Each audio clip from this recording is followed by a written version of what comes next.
Yo, what is going on, guys? Jack here, and welcome to episode 4 of the Posh Push, here with Peterborough in the Sky Bet League 1. Hopefully you guys are good. Today, got a live com for you guys against Colchester, but before that, we've got to review our games for the period that you guys have previously missed since the last episode, which of course was the key, crucial, epic 3-1 win against Bristol City. A game that we had to win really to, I guess, put our season on a good track and on a good path for the rest of it. They had 2 settings off, that helped us immensely. If you want to catch the full highlights as well as see the action before that game, you can go check out the last episode as always. So anyway, today we are going to be doing the Colchester game, but first we've got to look at the games that you guys missed in the meantime. And as you can see, 5 games, 5 clean sheets, fantastic stuff. We kicked things off with a 4-0 win against Preston. Will Keane, who of course got 2 goals in the previous episode, getting another 2 in this game. Back-to-back goals. As you can see, 4 goals in 4 appearances, 2 of which were on off the bench. He's looking very good for us. Jacob Mellis and Jack Payne with the other goals. This was a good game. Of course, Preston, quite a solid team in FM terms. They've got Kevin Davis up front. Ill discipline did cost them a little bit here. As you can see, they had a sending off in the 28th minute, which was John Welsh, which meant that they were playing a 4-4-1 rather than the 4-5-1 they'd started with. And it kind of came from that, I guess, just being able to outnumber them in the midfield, that we were able to get the goals that we were. Mellis there with a really tidy finish for the first of the game. And it wasn't until I made a few subs at kind of midway through the second half and a few little tactical changes and kind of went for the game that we actually got our reward. Our second goal of the game coming in the 70th minute, as you guys can see. And as I mentioned, Will Keane got both goals. There was the first one for him. That was a really nice, tidy finish from just outside the area. And that kind of settled the game at that point. However, just 4 minutes later, he proved he wasn't done just yet as he took his second chance of the game that fell his way. Got his second goal. Near post header, that one. Nice little tidy finish in the box for him. And the last goal came from Jack Payne, the deep line playmaker, playing, in his preferred outside the box area. You'll see here, it's a weird goal. The keeper's parried it in, but it was given to him. I'm not going to complain. He's not complaining. 4-0 was a really good result there. So anyway, looking at the other games in this period, I'm afraid there weren't any more 4-0s in the league, although we did get a 5-0, which we'll come on to briefly, but we got a 1-0 win against Rochdale. This was a good win. Kumalo, the centre-back, the South African international who we've got on loan, grabbing a last-minute goal. I was kind of worried that we were going to have to settle for a draw in that game, and he came up big at the back post and got the goal for us there. And then on the back of this, we got a 3-0 win against Doncaster. Again, this was another very convincing win. Doncaster in this season, in this save, not doing very well. Doncaster have a good side, but Boswick really opened up the scoring and kind of put us, he kind of gave us the initiative, scoring 2 minutes into the game. We then scored from a set piece, Kumalo getting his second header in as many games, and we wrapped up our goal scoring almost immediately after half time, as you can see here. And this goal was scored by Nathaniel Menez-Laying, who pretty much capitalised on, I guess, a sleepish and kind of slow to get started Doncaster side here. Assomblonga playing for a delightful ball and then a really tidy finish there. So that was another clean sheet. That was really good to see. And then just the 2 more games that we had in this period. We drew 0-0 with Scunthorpe. Not a lot to show you there in the way of goals. A game that we dominated but didn't take the chances that fell our way. And the last game in this kind of, I guess, sequence of results, which I'm not going to cover because it was in the Jonathan's Paint Trophy and 5 goals. There's a lot of goals to watch back. But it was a 5-0 win against Coventry. Assomblonga getting a hat-trick in the last 10 minutes, having come on off the bench, which was pretty crazy. Mellis also picking up the Man of the Match award, so that was really good to see. Also good to see Nathan D'Alfonso getting on the score sheet and getting a goal. He's needed that, and that was his first goal for the club in 10 appearances in the league, and as well as 2 in the cup. So that was really good for him. All in all, just looking at the top performers in the team, Jacob Mellis is the man of the moment. He has been just an absolute powerhouse in the midfield for us. You can see 3 goals and 3 assists in the league. Average rating of 7.45 in all competitions. Craig Alcock, our right back, has been in real hot form lately. He's got a 7.29 rating in all competitions. Of course, this guy joined us on a free transfer, having been released from Peterborough kind of in the summer before I signed him. Michael Bostwick as well, he's banged in a few free kicks for us in recent games, and he's done a really good job as our ball-winning midfielder in terms of just kind of dominating the centre of the park.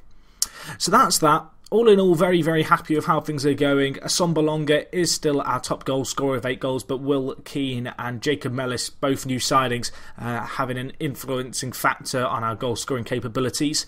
And you'll see again, Mendes Laying is doing well again. 5 assists in 10 appearances, of which 5 were on off the bench.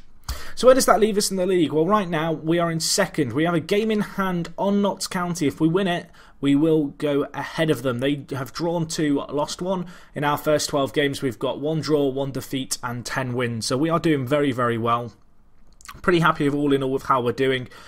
We've got a little bit of a cushion on the teams behind us. That could be extended again today if we can get a win against Colchester, a team who were actually 3rd or 4th in the league at the time of last episode, but have fallen off the pace since. So that's that. In terms of the tactics, nothing has changed with this. We are still playing our system with the 4-5-1 or 4-2-3-1. This is actually a formation I've had kind of mixed success with in FM, but this tactic really seems to be working. This variant of it right now has been working wonders. The only injuries to tell you guys about: Ryan Mason got injured, unfortunately, and he's out for 5 to 7 weeks with a broken back. Neymar, eat your heart out. And Federico Friere, who I talked about and bigged up a load, is currently homesick still, so he's on a leave of absence, although I believe he is going to set to return very shortly.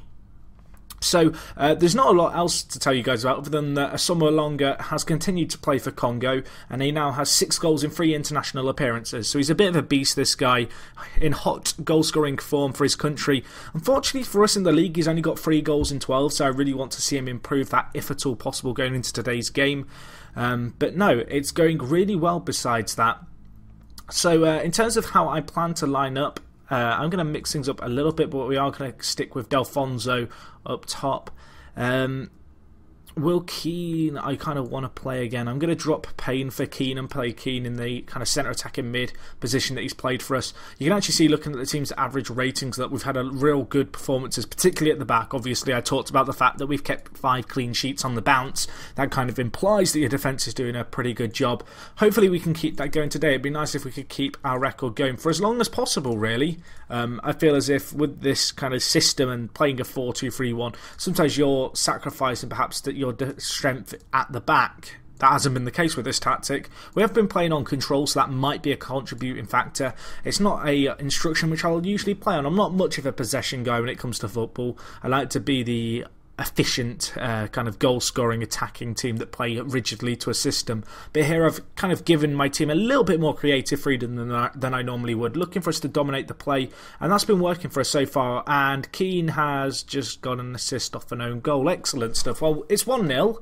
Colchester with some questionable defending. Pennington, I don't know what he's done there, I've got to be honest. I really don't. I haven't got an excuse. What has he done? Alcock with the throw-in, Mendes laying with it, the header down, and then the cross comes in, and I believe Keane will be given the assist for that off the own goal. I'm not going to complain. We've not had a shot on target, but we do find ourselves 1-0 up. So yeah, as I was saying, defensively we have been very solid. Obviously I made some signings in the form of Briggs, Kumalu, Zakuani was already at the club, and even at right back Alcock was a re-signing of a player who has been released in real life by Peterborough. But the team has gelled very well in that regard, and as I talk about our team's amazing defending, we go and concede like that. Well, that's the end of our clean sheet record. I wanted to keep it going. That is not going to be the case. Right now, Colchester may be looking a little bit sharper of the two teams. 11 minutes in, we are yet to have a shot on target. Of course, that own goal did fall our way, but besides that, Colchester have had 2 shots, and they've taken the first one that hit the target. I'm going to stick with this system for now. We'll see how we get on. Oh, okay, go on, Assombalonga. Bury that. Oh, what a save. That was a chance as well. That was a chance. I've been really impressed with how we've started on this save, to be honest, guys. Going into this, my kind of aim this year was to get promoted with Peterborough. So far, we've been playing really well. We've made some superb championship-level signings, and the squad is looking stronger than when I took over, which is kind of great to see. In terms of the finances, we're pretty healthy. Obviously, board confidence is pretty high. My expectations were to reach the playoffs, I do believe, so we're in line to do that quite comfortably. But not with defending like that, oh dear. But no, the only real shock defeat, I guess, was the 1-0 one against Crawley. That's our only defeat of the season so far. And of course, we did lose to Manchester United in the Capital One Cup. So, yeah, in the league, though, we've been doing well up until this point. I don't want to big up our league form too much now because we are 2-1 down. Some poor defending here. Maybe we can turn things around. Delfonso here, cutting inside, Keane, Assombalonga, that is a nice little goal. Good interplay between the two front men, Keane and Assombalonga. Those two guys are players who I really want to see kind of, have some good interplay. I want to see them get on the same wavelength. They're two very good strikers. In our division, of course, Keane, naturally a striker, but with some good creative stats. We're playing him just off Assombalonga as the advanced playmaker. It's something that he's currently being trained to do, and it's been working for us thus far. But anyway, so far this game, as you can see, there's been 6 shots on target by either team, and we've had 4 goals. So it's been a team of, or a clinical performance by either team. I'm going to tell my players that I'm not happy, but I have faith in them to improve. It's a disappointing first half. We want to be beating the likes of Colchester. If we want to be looking for the automatic promotion spots, I guess teams kind of just outside the playoffs have got to be the teams that we've really got to be determined to outperform and I guess finish above as a result of getting results against them. And right now that's not been going our way. We are going to have to defend here though. What on the ball for them here, and that is Ep.4, IB here, I don't know, IB here, we'll just go with it. We'll call him Jarbo with the goal. Well played, Jarbo. That's his hat-trick for Colchester. We have just not been able to handle him this game. Shocking defending by us. To concede 3 goals in one game is pretty inexcusable. I'm going to change our system a little bit. I want to see a little bit more of a direct attacking play. I'm going back to my old habits. I talked about how I've not been playing my traditional attacking kind of let's go for it game, but we're going to switch to that now because we're in a situation where we're going to need 2 goals if we want to get the win. Maybe I'll be sacrificing some defensive strength. Indeed I am. Wow, Colchester take a 4-2 lead here. This is disappointing. This is disappointing. I'll tell you what we'll do. We're going to switch to the 4-4-2 variant of our tactic, and we can stick with the same shape as before. You can see our wingers have had really poor performances, as have our defensive midfielders and defenders. Just been a poor, uncharacteristic defensive game by us, which is not what you kind of come to expect from my team. This is a team that's done very well defensively, so to concede 4, despite the fact, yes, we are playing attacking, that could have a benefit. Not a benefit, but could have a say in it. It's not an excuse. I'm going to make some real changes here. We're going to switch to a 4-4-2. I want to go for this game. Hopefully I won't live to regret this decision, but we've got to try and do something from somewhere. Because right now, 4-2 down, it's just not good enough. I'm going to make the changes in the attacking third. I'm going to bring on some fresh legs out wide. Maybe that'll open up Colchester, just giving them something slightly different to kind of think about, giving them some more attacking players. I'm actually going to move McDermott and Taylor right up the pitch. And I'm also going to switch to attacking. So we'll see how we get on. Other than that, this tactic does have by default the same kind of keep the ball instructions that I talked about my main tactic having. That's a great tackle. Can we break now here? No, we cannot. That was the most anticlimactic highlight ever. Unless something's going to come from this next bit, in which case I could be completely wrong.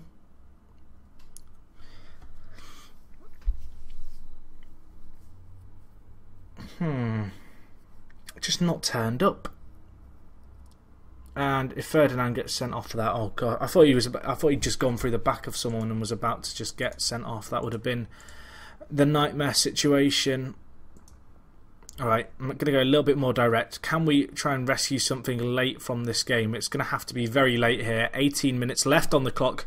Briggs, options inside. McDermott's there. Get the ball in.